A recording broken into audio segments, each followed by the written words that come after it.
Hello friends, stock market outlook for next week की इस video में आपका स्वागत है। लेकिन नेक्स्ट वीक में अभी हम खाली मंडे की चर्चा करेंगे। अभी सारा जो आज डाउ जोन्स वगैरह जिस तरीके से बंद होता है, किस तरीके से कोई जियो पॉलिटिकल इन्फॉर्मेशन आती है, उसके बाद जो है हम एनालिसिस करने की कोशिश करेंगे। तो या तो वो सैटरडे में या संडे में उसकी वीडियो हम आपके साथ शेयर करेंगे। तो देखिएगा मंडे को क्या रह सकता है। तो आज जो हमारा आउटलुक था वो क्या था? सबसे पहले हमारा आउटलुक था सेल ऑन राइस। तो सेल ऑन राइस बाजार जहाँ पे खुले वो 19,621 का लेवल था। वहाँ पर खुलने के बाद बाजार थोड़ी देर फ्लैट रहे, नीचे आए और क्रेडिट पॉलिसी के बाद बाजार ऊपर गए। तो ये जब ऊपर का राइस था उसके बाद एक अच्छा डिप मिला। तो जो भी ट्रेड्स थे राइस वाले वो 2 बार मिले और बैंक निफ्टी में केवल एक ही ट्रेड मिला। तो जैसे ही राइस था उस पर सेल मिला। हमने ये भी कहा था कि हो सकता है कि क्रेडिट पॉलिसी में कुछ ऐसी चीज़ें आ जाएं जो मेरा अनुमान था। हालांकि मैंने क्रेडिट पॉलिसी का जिक्र नहीं किया था कल आपके साथ, कि कुछ ऐसी चीज़ें आ सकती हैं कि जैसे कि इंक्रीमेंटल CRR जो था अगर वो कंटिन्यू हो जाता है तो वो शायद एक चैलेंजिंग रहता। तो तब मैंने कहा था कि शायद निफ्टी या ऊपर सेल ऑन राइज के साथ साथ माइनस तक भी जा सकता है, लेकिन ऐसा हुआ नहीं और इंक्रीमेंटल CRR को ख़त्म ही कर दिया। तो अल्टीमेटली बैंकों के लिए भी एक पॉजिटिव खबर थी और बाकी फाइनेंस कंपनी के लिए सबसे ज़्यादा थी, क्योंकि बैंकों के पास कुछ पैसा एक्स्ट्रा रहेगा तो फाइनेंस कंपनीज को मिल जाएगा। तो यहाँ पर लिक्विडिटी की प्रॉब्लम देखिएगा अभी है, क्योंकि डिपॉजिट ग्रोथ स्लो है और लोन ग्रोथ तेज़ी से बढ़ रही है। तो यहाँ पर निफ्टी के अंदर फिर भी ऊपरी लेवल से निफ्टी तो इतना स्लिप नहीं हुआ, लेकिन बैंक निफ्टी हो गया। तो बैंक निफ्टी में तो सेल ऑन राइज रहा ठीक, लेकिन निफ्टी में जो है बाजार जो है पॉजिटिव नोट के साथ था, क्योंकि जो 50 कंपोनेंट थे वो अच्छा कर रहे थे। अब यहाँ पे जिस तरीके की कैंडल फॉर्मेशन हुई है, अब इस कैंडल को देखें और ये जो आपने देखा था कि जो जुलाई में हुआ था, तो यहाँ पर इस तरीके की जो कैंडल बनी थी, इस तरीके से एक लोअर बेस बनाकर 3 4 5 कैंडल, तो बहुत लोग आपको कहेंगे कि वैसा ही राइज आने वाला है। बट हाँ, मुझे लगता है कि क्योंकि जो एक रेड कैंडल है ये एक इम्पोर्टेंट है और बाजार ने क्या किया है कि 630 के ऊपर भी क्लोज दिया है। तो बाजार हो सकता है कि अभी आपको और अटेम्प्ट करे और ये जो रेड कैंडल है इस रेड कैंडल के लेवल्स के आसपास जा सकती है, जहाँ पर कि 19,750 के दायरे हैं। तो ये आपको क्लोजली देखना पड़ेगा। और यहाँ पर जब अगर बाजार सस्टेन नहीं करता है तो शायद बाजार यहीं से रिवर्स करने की चेष्टा मंडे को कर सकता है। तो बाजार में अभी तक जो आउटलुक है वो सब पॉजिटिव चल रहा है और इंटरनेशनली भी ठीक है, और हमारे लिए सबसे खास बात है ब्रेंट क्रूड भी ठीक है। और यहाँ पर हमें लगता है कि अभी क्योंकि नीचे जो बेस बना है, क्योंकि बाजार थोड़ा सा ओवरसोल्ड हो गया था, तो बाजार अभी एक बार और थोड़ा सा ऊपर जाएगा और उस ऊपर के जाने के बाद फिर दोबारा से FIs की सेलिंग आएगी। आज बाजार में FIs ने सेलिंग नहीं की और FIs ये देखना चाह रहे थे कि भाई हम माल नहीं बेच रहे तो तुम कितना उठा लेते हो। तो वहाँ पर जो है एक पॉजिटिव आउटकम जो है देखने के लिए मिला। इसके बाद अगर हम बात करें कि जो बाजार है, बाजार में किस तरीके का माहौल आगे रह सकता है, वो तो हम हफ्ते की वीडियो में आपके साथ चर्चा करेंगे ही करेंगे। इसके अलावा जो FIs के डेटा हैं, क्योंकि FIs लगातार सेल कर रहे हैं, अब वो सेलिंग उनकी रुकती है या नहीं रुकती है, इस पर आपको जो है विशेष ध्यान जो है देना पड़ेगा। क्योंकि अगर FIs की सेलिंग कंटिन्यू रहती है तो फिर जो है दोबारा से बाजार नीचे आ जाएंगे, लेकिन अगर उनकी सेलिंग पे किसी भी तरीके का विराम लगता है तो हो सकता है कि बाजार जो है थोड़ा सा यहाँ पर जो है इस तरीके की स्थिति ना पैदा हो कि सेल ऑन राइज हो।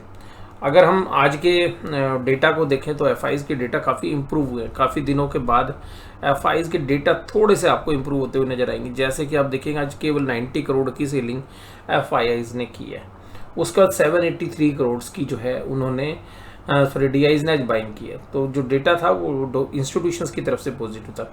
इसके अलावा FIs ने आज अपने स्टॉक फ्यूचर्स में भी बाइंग की है और वो जो इंडेक्स फ्यूचर्स में बाइंग की है 404 करोड़ की, और उसके अलावा इंडेक्स फ्यूचर्स खरीदे भी हैं 2043 करोड़ के।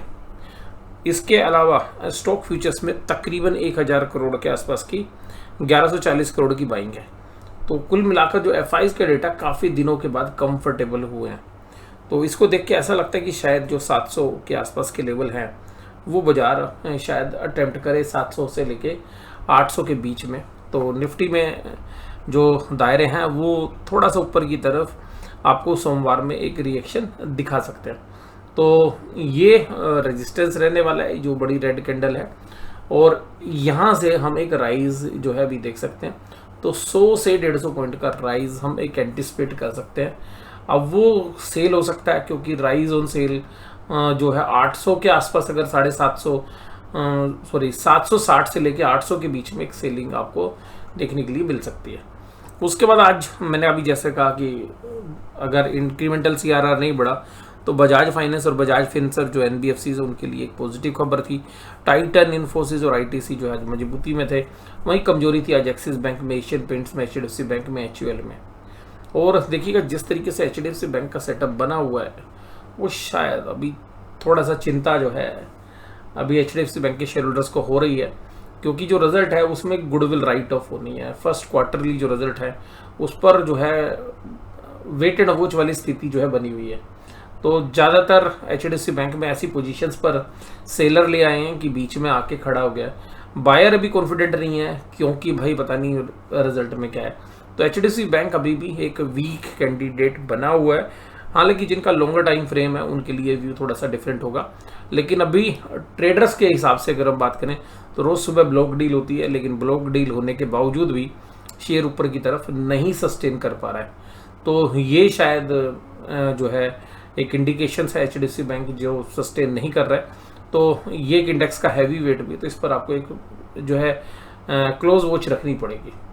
और अगर इसमें भी कोई क्रैक आता है तो देखिएगा क्या होता है कि जब HDFC बैंक में क्रैक आएगा तो लोग HDFC बैंक को खरीदने के लिए दौड़ेंगे, लेकिन उसका एक इफेक्ट क्या होता है कि आप एक जिनका एक पोर्टफोलियो है, मान लीजिएगा एक फाइनेंशियल या बैंकिंग का एक पोर्टफोलियो है, तो आप उस पोर्टफोलियो में अगर किसी एक चीज़ को खरीदने के लिए दौड़ रहे हो क्योंकि आप कोई नई एलोकेशन तो कर नहीं रहे, तो उसको जब खरीदने के लिए दौड़ोगे तो अल्टीमेटली आप कोई दूसरी ऐसी चीज़ जो आपके बैंकिंग पोर्टफोलियो में उसके सेल हो जाता है।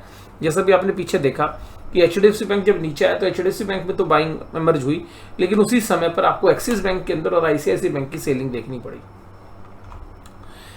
अब NSE की एडवांस डिक्लाइन रेशियो अगर हम देखें तो NSE की एडवांस डिक्लाइन रेशियो काफ़ी पॉजिटिव थी आज, और इसके साथ साथ बजाज फिनसर्व 5.5% चला, बजाज फाइनेंस तकरीबन 4%, Titan, IndusInd, Tata consumer, ITC और UPL जैसे शेयर्स मजबूती के साथ काम कर रहे थे।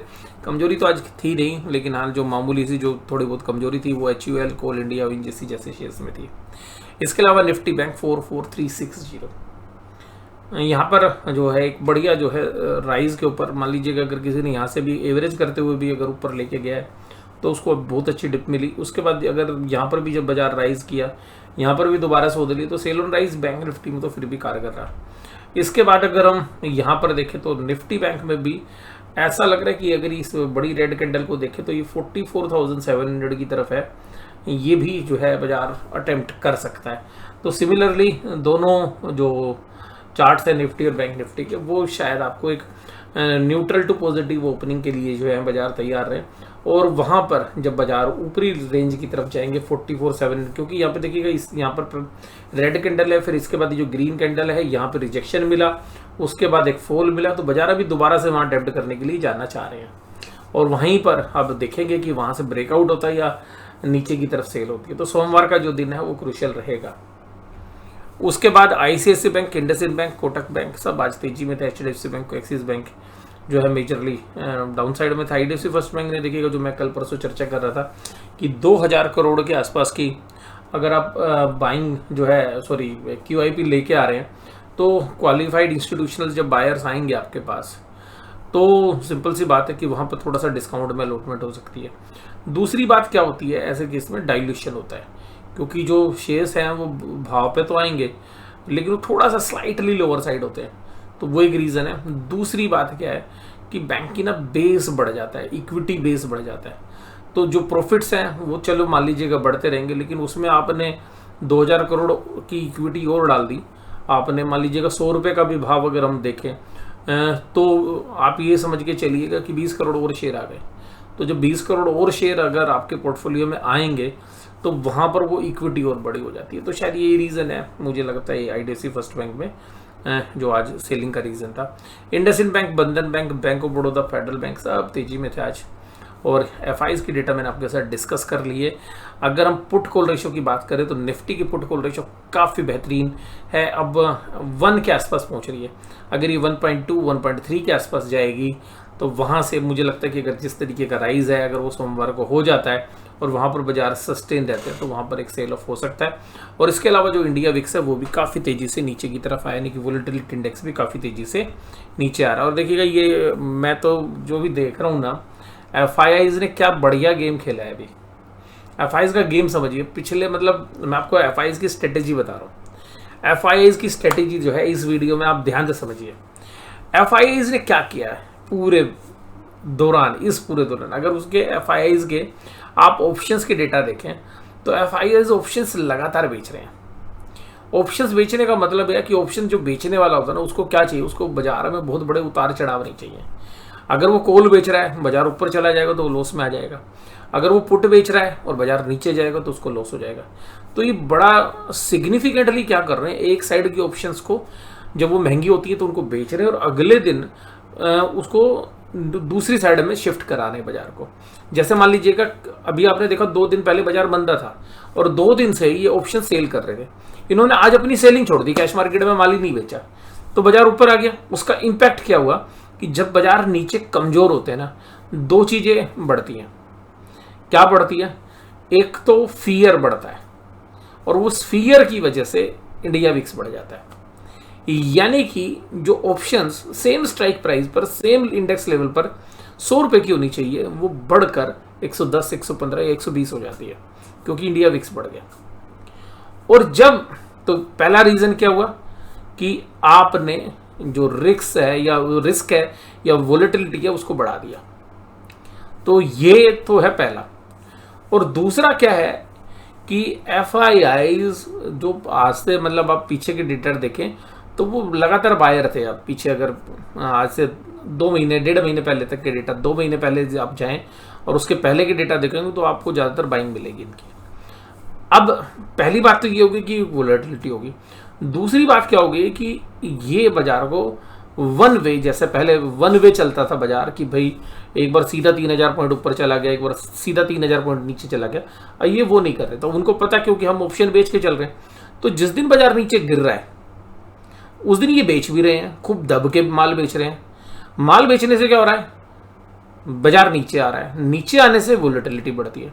तो पहला रीजन तो क्या है कि इंडिया विक्स को, वोलेटिलिटी इंडेक्स को ये मैनेज कर रहे हैं, जिसकी वजह से वो इंडिया विक्स बढ़ भी रहा है और कम भी हो रहा है। और फिर क्या करते हैं, ये अगले दिन या उसके अगले दिन ये सेलिंग छोड़ देते हैं या सेलिंग की मात्रा कम कर देते हैं। तो होगा क्या कि जो FIIs के सामने जो दूसरे जो इंस्टीट्यूशंस हैं वो क्या करते हैं, बाइंग करेंगे।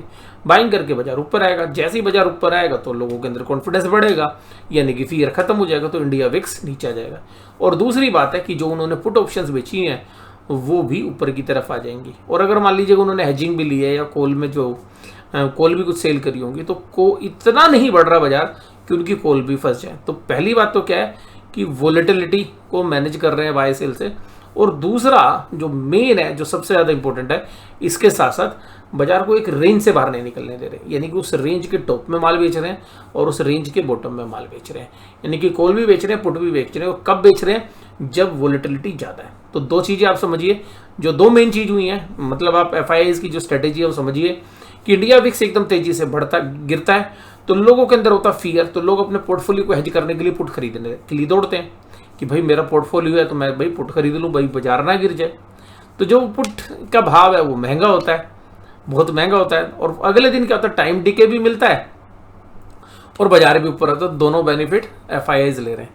तो ये एक जो फियर का माहौल क्रिएट करके लोगों से ऑप्शन, यानी कि स्पेशली पुट ऑप्शंस खरीदवाई जा रही है और अगले दिन बाजार को ऊपर चलाया जा रहा है और वहां पर उसको एक रेंज के बाहर नहीं जाने दिया जा रहा है, जिससे कि उन्होंने जो ऑप्शंस या जो कॉल ऑप्शंस बेची हुई हैं वो भी ना जाए। तो ये जो स्ट्रेटेजी है, ये आप पिछले 10-15 दिनों से स्पेशली देखेंगे कि बाजार एक तरफा ना तो गिर रहा है और ना उसमें तेजी हो रही है। और FIIs ने स्ट्रेटेजी क्यों लगाई है, अगर आप ये देखेंगे ये स्ट्रेटेजी बेस्ट स्ट्रेटेजी FIIs के लिए क्यों है, क्योंकि देखिएगा FIIs ने चेष्टा की कि ऊपर से माल बेचा जाए। उन्होंने ऊपर लेवल पे माल भी बेचा, लेकिन उनको पता चला कि नीचे तो अच्छी बाइंग है। तो उन्होंने कहा कि जब बाइंग है अच्छी और बायर है तो हम क्यों जल्दबाजी में बेचे। तो हम ये स्ट्रेटेजी लगाते हैं कि भाई नीचे में जब माल जाएगा तो बायर तो आ ही जा रहा है, तो जब बायर आ रहा है तो वो अपना ऊपर होगा, बस हमने अपनी सेलिंग हटानी है। तो हम अगर माल बेचना भी है तो हमारे वो जल्दबाजी नहीं है कि नीचे माल बेचना है, तो हम उतना ही फी क्रिएट करेंगे जितना की जरूरी है, उसको हम मैच कर रहे हैं इंटरनेशनल मार्केट के साथ। तो जो इंटरनेशनली हो रहा है, क्योंकि पहले तो हम डीकपलिंग कर रहे थे, हालांकि अभी भी हम डीकपलिंग कर रहे हैं क्योंकि बायर काफ़ी मजबूत है इंडिया का डोमेस्टिक जो है। अब वो ट्रैप होएगा या एफआईआई जीतेंगे, बट एफआईआई बड़े स्मार्टली माल बेच रहे हैं इस बार। और मुझे सबसे बड़ी चिंता यही है कि ये इसी तरीके से स्मार्टली माल बेचते रहेंगे तो ये जो सारा माल है रिटेलर के पास जब इकट्ठा हो जाएगा और नई मनी आनी बंद हो जाएगी, उस दिन ये देखना जी पुट ऑप्शंस खरीद के बाजार को एक तरफा जो है नीचे डाउन कर सकते हैं। तो यहाँ पर आपको ना क्लोजली जो है ध्यान रखना है। तो जो वैल्यू पिकिंग है वही यहाँ पे अब मुझे लगता है कि बेस्ट स्ट्रेटेजी रहने वाली है।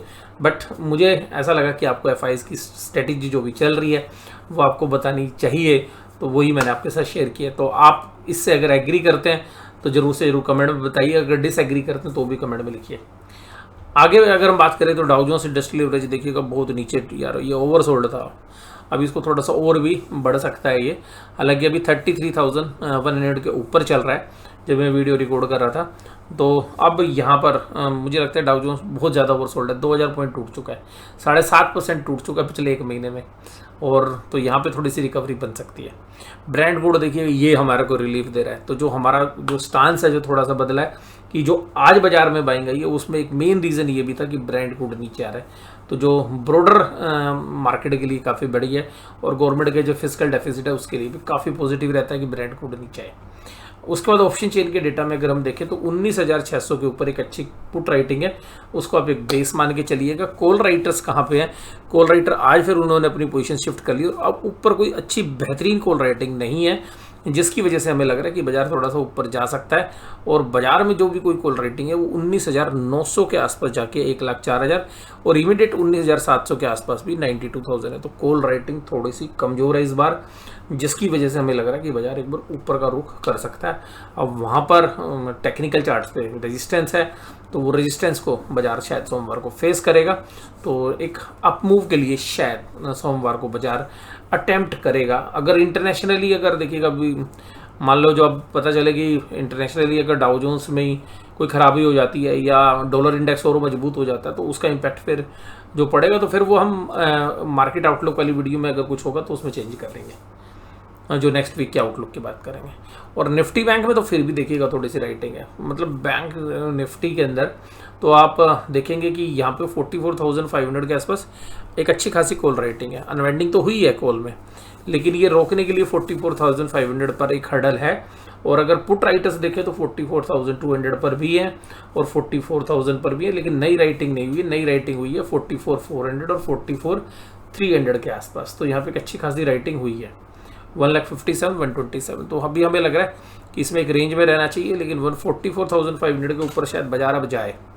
और जो रेजिस्टेंस है वो अब थोड़ी सी जो राइटिंग है 44,800 पे है। तो आसपास अगर 44,500 का तोड़ कर निकलता है तो बाजार 44,700 और 800 के बीच में जाके कहीं रुकेगा।